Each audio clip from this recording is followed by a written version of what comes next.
Well, for the first time since being appointed state comptroller in 2007 and being reelected 4 times, Tom DiNapoli will be facing a primary challenger in 2026. And that challenger is raising a lot of questions tonight about the way that the state actually handles its unclaimed funds. 2 News Side's Nate Benson is digging into that for us tonight here in the studio. Nate? Yeah, good evening, Scott. What do Josh Allen, Governor Hochul, and Robert De Niro have in common? New York State owes all of them money in unclaimed funds. To catch you up, what is an unclaimed fund?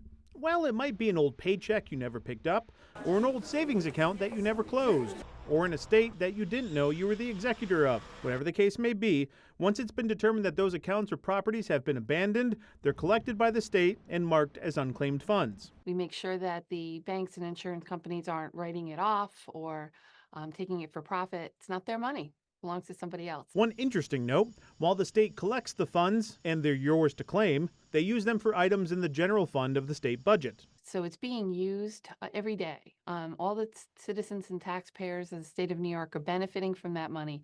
But the process to get these funds can be a bit convoluted. You got to find your name on a website, then fill out some forms, but once you do, the money's yours. Perhaps that's why Bills quarterback Josh Allen, Governor Hochul, former Mayor Byron Brown, and Robert De Niro haven't claimed their funds. Too much paperwork. But a candidate for state comptroller wants to streamline that process.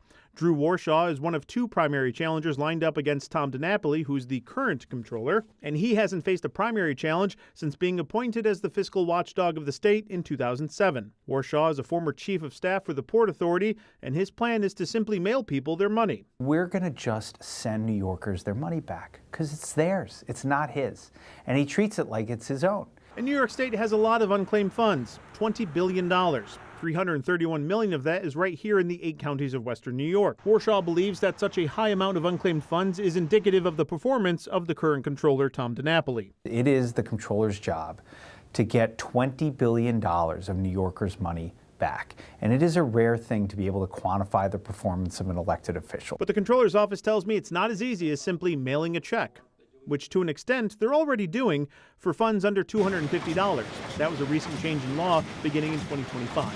Information is needed from the owner in many cases before we can make payment. We also need to validate that and make sure that we're paying the right person. And in many cases, what we have are deceased owners. And that's part of the reason why money becomes unclaimed to begin with, is someone has died and their relatives didn't know about the accounts. Certainly a lot to look at with this issue. We're going to be chatting with both candidates for comptroller this week on The Agenda. That streams Friday night at 9 p.m. on WGRZ+.